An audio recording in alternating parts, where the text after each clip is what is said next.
Let's talk about Anika Wells. She's had a great week. She's been out spruiking this social ban. Today, she's been called out for billing taxpayers more than $3,000 for a trip, I think it was to Adelaide, to go to a friend's birthday party. This is the same Minister, Gemma, who's been under fire now. I can't believe this. She and two others took a trip to New York, I think to sell our social media revolution to the UN, and billed the taxpayers for $94,000 for flights alone for herself, a staffer and a public servant. Now, I'm lucky enough to be able to travel business class internationally, and I know what it costs. There is no way you should be paying $94,000 for three people to go return to New York. Well, they must have been in first class. They had to have been in first class and then some, because like you, Steve, I'm fortunate enough to fly business class internationally from time to time, and I don't know how it costs that much. But the thing that bothers me the most, well, there's a lot that bothers me about this, but the minister's response has been one of obfuscation. It has not been transparent. She needs to remember that she works for us primarily, and she's there because the Australian people put her there for sure.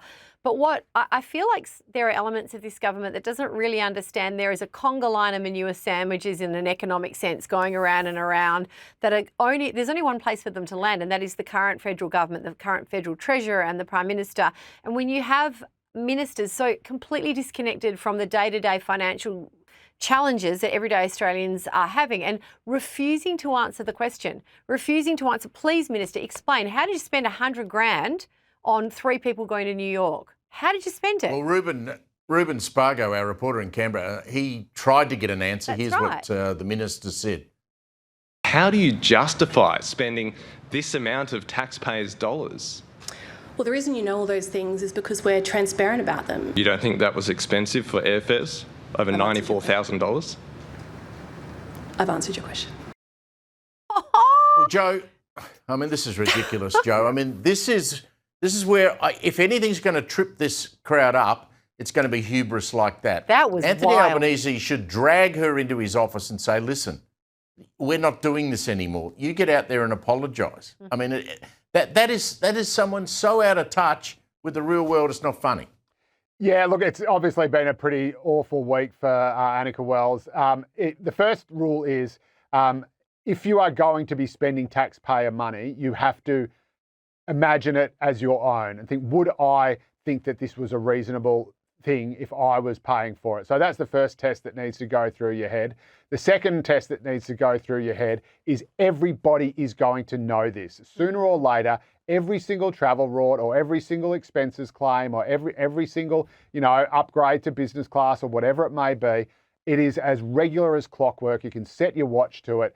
The Daily Telegraph will find out, somebody will find out, and you will be made to look elite and out of touch. And and so you have to make sure, you have to be thinking when you are, going to that fancy hotel or thinking you might slip an extra person in on business class or whatever, or deciding whether to go business if you're going to business. And I think politicians should be able to fly business class internationally. They need to be at their best. Whether they need a huge entourage for a 6-minute speech is another question. Yeah, well.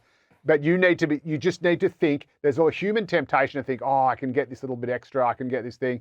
That's human, but you need to always, if you're an MP or a politician, think, what is this going to look like on the front page of the Daily Telegraph? Because that is where it's going to end up. And that's clearly what I think the minister failed to do in this case.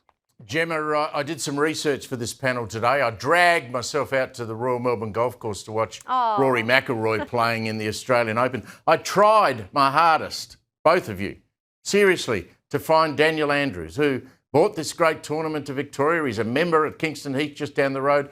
Guess what, gang? I couldn't find Dan Andrews anywhere. Shocking. I'm going to go tomorrow. I'll go tomorrow and see if I can have another chance of trying to find him. Thank you both very much. Always great to catch up with you on a Friday.